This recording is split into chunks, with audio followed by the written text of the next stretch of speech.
All right, there you have it. The first and only 2016 vice presidential debate is over. We heard Indiana Governor Mike Pence and Virginia Senator Tim Kaine going head-to-head on the Longwood University stage in Farmville, Virginia. The evening started a bit heated, with Governor Pence immediately going after Clinton's watch of the Middle East during her time as Secretary of State. Instead of 175,000 American troops deployed overseas, we now have 15,000. Right, and these are very, very. And Iraq has been overrun by ISIS because Hillary Clinton failed to renegotiate. More American troops in Iraq, you can propose that. Hillary Clinton failed to renegotiate a status of forces agreement. No, that is incorrect. All right, I'm joined by One America's Greta Wall and Ash Kargaran. Ash, let's begin with you.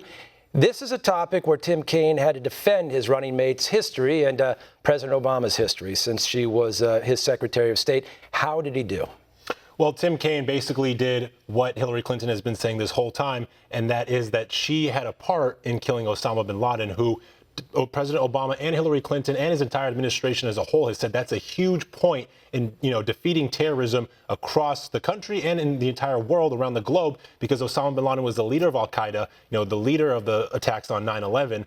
And as well, on top of that, he also mentioned the fact that she had a hand in lessening the troops in Iraq, which is something that Mike Pence harped on and said was a negative. Tim Kaine said it's a positive thing. He said, if you don't agree that less troops is better, then that's on you. He also mentioned the fact that she had a hand in the Iran nuclear deal and said that she was able to start the talks to take away Iran's ability to get nuclear weapons without firing a single shot. That was his main talking point. Pence, on the other hand, blamed Hillary Clinton for pulling out the troops and said that the Iran nuclear deal was a bad deal because in his perspective, as Donald Trump's perspective as well, it's just going to let Iran rebuild nuclear arms as soon as the time limit ends, Mike. All right, obviously a huge concern of this campaign with the candidates is the economy, with both VP candidates reiterating their presidential partners' policies on taxes and health care.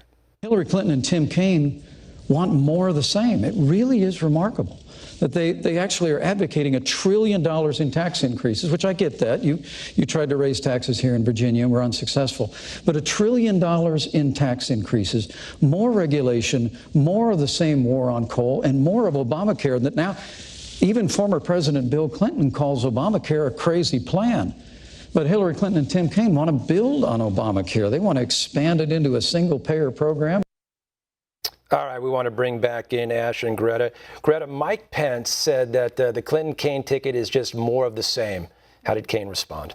Yeah, Kaine's response to that was, okay, our plan is you're hired, while Donald Trump's plan is you're fired. That was his, one-liner of the night. But Pence criticized Kaine, you heard there, for their plan for tax increases. And when he was governor of Virginia, he wanted to increase taxes there, and it didn't go over well. And then Hillary Clinton has always praised Obamacare and said she will continue that. But then her own husband today came out and said that Obamacare is bad and he doesn't like Obamacare. So then Pence pointed that out. So that you're hired while the Trump plan is you're fired. And then he stayed with Clinton's message from the last debate that Trump is just trumped up trickle-down economics, more of the same that we've seen from the Republican Party in the past, and that they say didn't work, that their plan is better. Trump wants to cut taxes while the Clinton-Kaine ticket wants to increase taxes on the wealthy, and Pence just hit on them.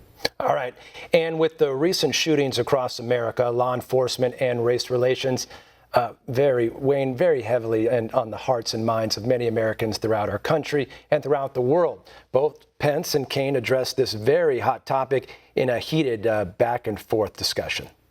When people feel comfortable in their communities, that gap between the police and the communities they serve narrows. And when that gap narrows, it's safer for the communities and it's safer for the police. That model still works across our country, but there are some other models that don't work. An overly aggressive, more militarized model. Donald Trump recently said we need to do more stop and frisk around the country. But Hillary Clinton actually referred to that moment as an example of implicit bias in the police force, where she used, when she was asked in the debate a week ago whether there was an implicit bias in law enforcement, her only answer was that there's implicit bias in everyone in the United States. I just think what we ought to do is we ought to stop seizing on these moments of tragedy. We ought to assure the public that we'll have a full and complete and transparent investigation whenever there's a loss of life because of police action. But Senator, please, enough of this seeking every opportunity to demean law enforcement broadly by making the accusation of implicit bias every time tragedy occurs.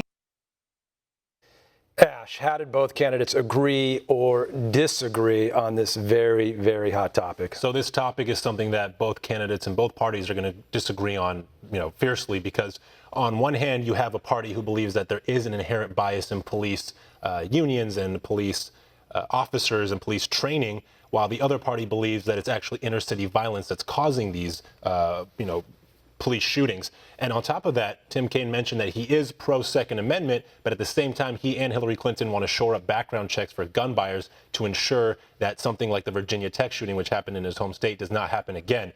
Mike Pence, on the other hand, he and Donald Trump are proponents of stop and frisk, something that was used by the NYPD and deemed unconstitutional in the way they used it, but not stop and frisk itself.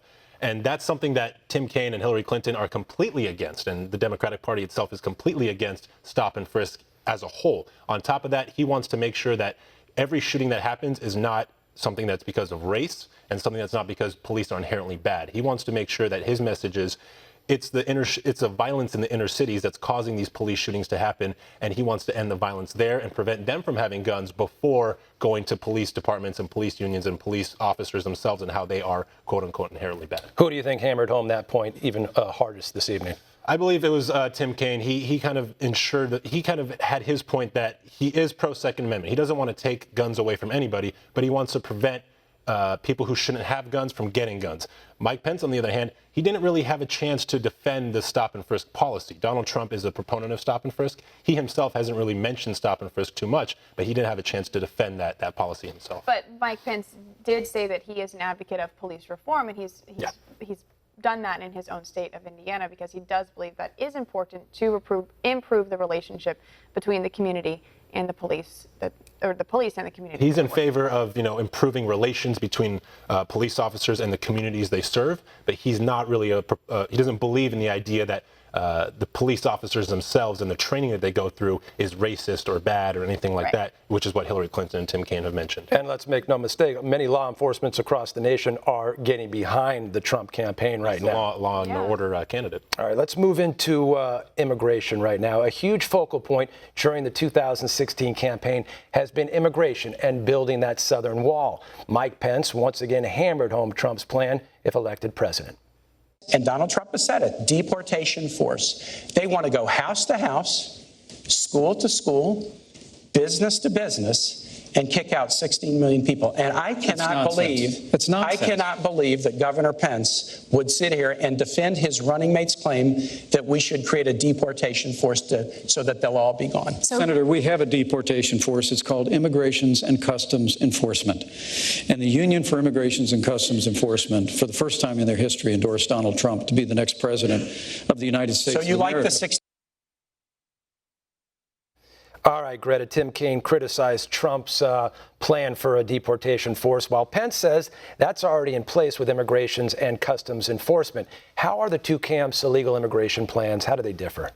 Yeah, their illegal immigration plans differ majorly. Donald Trump wants to get rid of all illegal immigrant criminals, but also all illegal immigrants as a whole. He says he'll focus on the criminals first, get them out first. And then Hillary Clinton's plan, she hasn't really spoken very much about what she would do with current illegal immigrants. She said she wants to end illegal immigration. She wants people to come here illegally, but she hasn't really said much on what she would do with current illegal immigrants. Now, the most recent border report showed there's a record number of illegal immigrants at the southern border. For August of 2016, we saw more illegal immigrants at the southern border than ever before, than even in 2014, which was the record year before 2016. And so that just hammers home Trump's point of wanting a border wall and wanting security at the border. And then you heard Pence there mentioning the ICE union endorsement for Trump. That's big on his policy. That's the union for the Immigration and Customs Enforcement Agency coming out and saying we are behind this plan that this nominee has for our agency and what we would have to do as border agents and people who are getting the illegal immigrants out of our country, they're behind what his plan is. So that's a big thing for Trump. And you really can't talk about immigration unless you kind of segue roundabout into terrorism, because in the wake of terrorist attacks in San Bernardino, Boston, Orlando, and New York, just to name a few, many Americans very concerned about terrorism at home and abroad. This has become a very pivotal topic in this campaign. Mike Pence doubling down on Hillary Clinton's time as Secretary of State and the rise and spread of ISIS under her watch. And I want to give this president credit for bringing Osama bin Laden to justice. But the truth is, Osama bin Laden led al-Qaeda. The primary threat today is ISIS. And because Hillary Clinton failed to renegotiate a status of forces agreement that would have allowed some American combat troops to remain in Iraq and secure the hard-fought gains the American soldier had won by 2009, ISIS was able to be literally conjured up out of the desert, and it's overrun vast areas that the American soldier had won in Operation Iraqi Freedom. Ash, what did the candidates say about the state of the U.S. in terms of safety, and how did they propose to solve this incredibly dangerous issue? Well, if you ask Mike Pence and Donald Trump, then the U.S. is in big trouble because they think it's not safe at all because of the fear of lone wolf attacks in the U.S. and ISIS abroad. If you ask Tim Kaine and Hillary Clinton, they don't think it's as bad as when President Obama first took office, when Osama bin Laden was still alive and still planning attacks with al-Qaeda as a terrorist group. Now, for Tim Kaine, he believes we should improve vetting and to keep our alliances so that we have intelligence and intellect within the international community to stop these attacks from happening, to stop these groups from spreading. But it goes back to vetting. One candidate, one party wants to improve vetting and make sure that certain bad apples don't come in, while another party wants to stop individuals who are either Muslim or from Syria to come in as a whole. That's where they differ on those two perspectives. And if you ask Mike Pence, he wasn't able to defend Donald Trump's idea of ending alliances or ending nuclear proliferation. So when Tim Kaine accused Donald Trump of wanting to give Saudi Arabia or Japan nuclear weapons, Mike Pence said it simply wasn't true. Now, Donald Trump has said that, so Mike Pence didn't exactly defend that point very well. But I believe Tim Kaine really hammered the point home that vetting needs to be improved. Yes, that's true. But at the same time, we have to keep our alliances within the international community whole and improve them rather than just scrapping them like Donald Trump has said to scrap NATO, because he doesn't think it's that important. When it comes to terrorism, I know especially many of the millennials out there will agree with me, although I'm not a millennial. Cybersecurity. We got to get these guys online, because a lot of these homegrown lone wolves, that's where they're getting, so to speak, brainwashed. What did the candidates talk about tonight? What did they touch on about cybersecurity? Well, I mean, cybersecurity it's become such a huge part of this race, and each candidate has had to come out and say, oh, okay, I do have a cybersecurity plan, and that wasn't something that played into the last election. This is a whole new thing that you're seeing happening on social media. You saw the role of social media in this campaign. It's huge. So cybersecurity, the DHS is dealing with, cybersecurity issues with election systems in each state, and they had 20 states on alert for hacks in their election system. So cybersecurity is definitely something that America as a whole and as the government as a whole is starting to focus on. But these candidates have to hammer home that they have a plan going forward to handle that. On top of cybersecurity, when we're talking about that topic, that hacker Guccifer 2.0, he just released a bunch of Clinton Foundation documents that he hacked himself.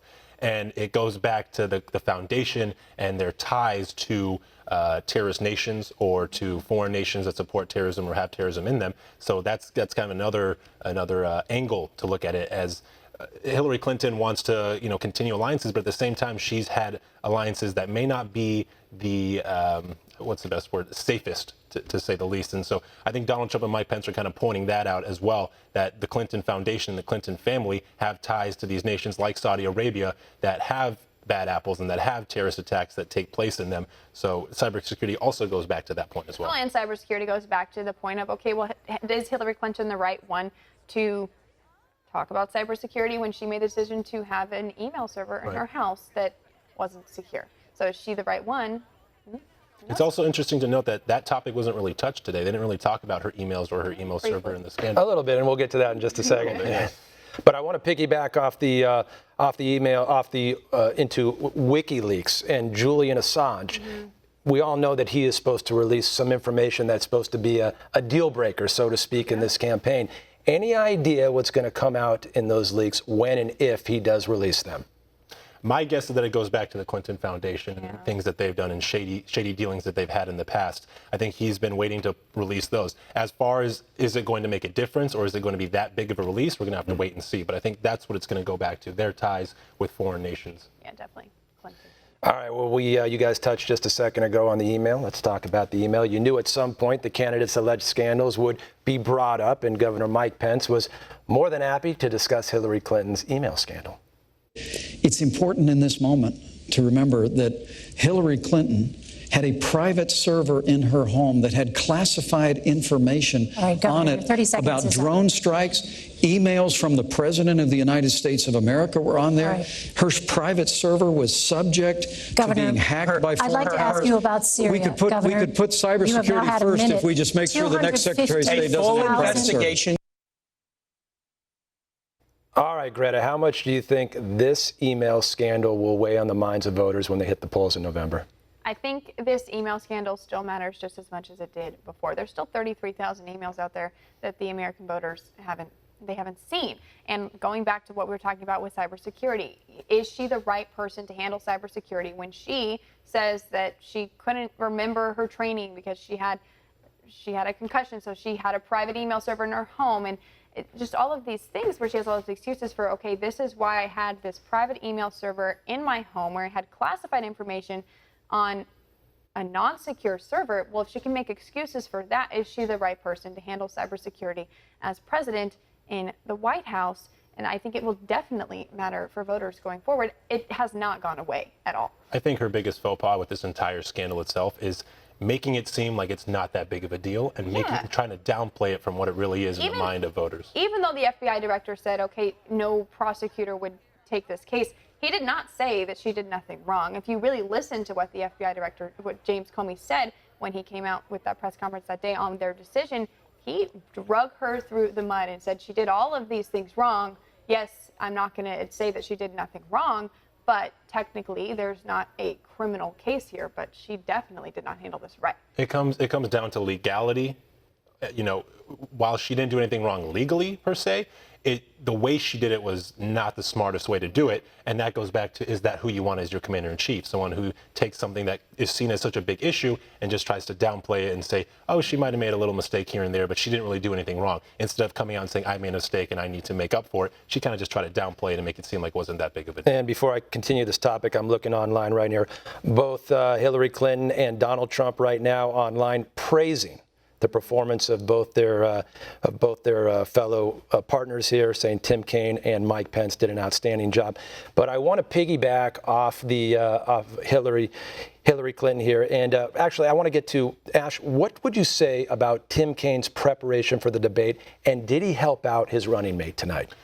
I actually think Mike Pence helped out his running mate more so than Tim Kaine helped out his running mate. Yeah. I think he prepared the same way she does, and where they have so many facts and so much information that they just let it out into these complex, detailed answers that aren't really to the point. They kind of just, it sounds like it's really, jumbled and too complex and too complicated to really get out in a straightforward manner. While Mike Pence, on the other hand, he really helped Donald Trump in foreign policy, I believe. Mm-hmm. But going back to Tim Kaine, he prepared the way Hillary does. They're both attorneys. They both prepare in similar fashions, but he didn't really get to the points that he needs to succinctly. He kind of let it drag on and really gave too many complex answers. Greta, according to an NBC poll, 40% of Americans don't know Tim Kaine. 33% don't know Mike Pence. Everybody knows Trump and Clinton.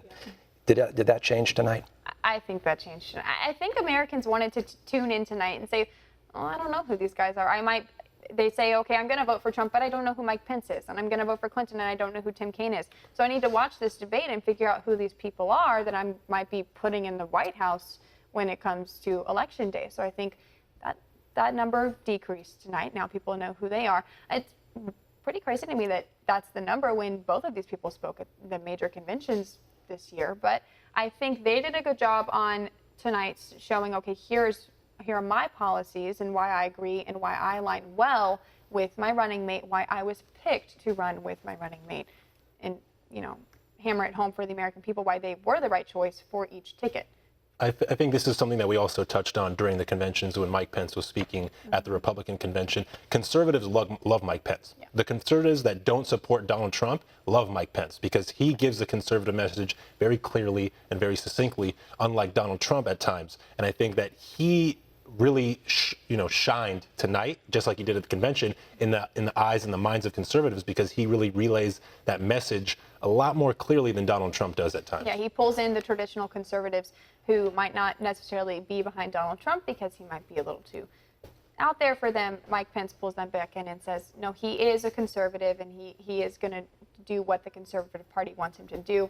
I will make sure. And then when you think about Tim Kaine, the Democratic Party wants someone who's more progressive. He's just like Hillary Clinton, a moderate Democrat, where Mike Pence is more of a conservative candidate who can, flow better with Donald Trump. When you look at Tim Kaine and Hillary Clinton, they're a little too similar. Guys, during the primaries and now the general election, who wants to be a moderator? Every time somebody moderates one of these things, the next day everybody bashes him. Elaine Keanu was the moderator tonight. Was she fair? I think she did well. She tried her best to keep them from interrupting each other, going over on time. She did a lot more interrupting of the candidates than Lester Holt did. Lester Holt said, I'm just going to back off and I'm not going to be part of this at all. She was definitely more part of it. She really tried to keep them on topic. She said, no, I want to talk about this. I want to move on to this. And so she really tried to keep it succinct and keep it flowing. I think she did well. I think the format of the debate, which is a little different from the presidential debate that we saw, also played into that, where she didn't really have a chance to tell them that they can't interrupt because they were interrupting each other pretty frequently. Whereas in the presidential debate, Lester Holt kind of sat back while Donald Trump was interrupting Hillary Clinton and didn't interject himself.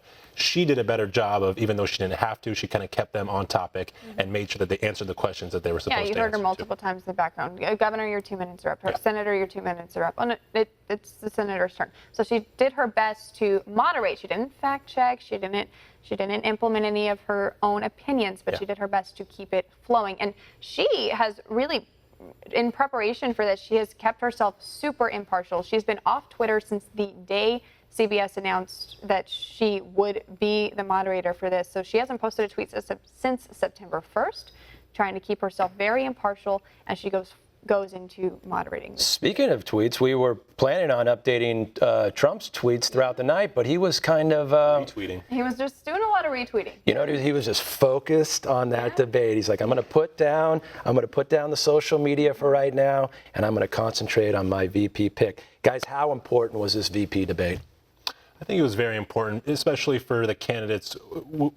Their unlikability and unfavorability ratings are so high that they kind of rely on their VP candidates to really hammer home to make it seem like they are more likable and to really hammer home their policies more so than the presidential candidates themselves. Yeah, you have two very polarizing presidential candidates, and then you have two VP candidates that are trying to find American voters in the middle who might be undecided and say, we are the right ticket for you. So I think this was very important to show the other side of the ticket for each of these candidates that might not be so polarizing and so extreme. All right, we got a 1 minute warning, 1:30 warning.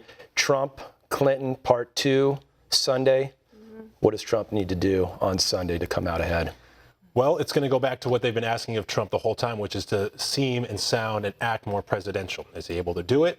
We'll have to wait and see. But I think what they're asking of Donald Trump is to maybe not interrupt as much. But at the same time, he has to be careful because that's something that his supporters love about him. But that's what got him here in the primaries. Exactly. And it's almost like he's kind of reeling it in. But he has advisors who are telling him, well, you need to see more presidential. But then he has a voter bloc who says we like him because he is not your typical politician. He's not a career politician, and he doesn't act like a career politician. What he has to ask himself is, I already have my base. I need those independent voters and those voters in the middle. What are they going to want to see from me? He has to find the balance between, okay, I can be a president and I can seem presidential, but I can't abandon everything that's gotten me here with my voters so far.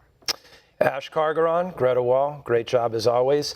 All right, and that is going to do it for this special edition of One American News. Please tune in this Sunday, October the 9th, for the second of 3 presidential debates from St. Louis, Missouri. I'm Mike Deneau. Thanks for watching. The Tipping Point with Liz Wheeler is coming up next. Have a good night.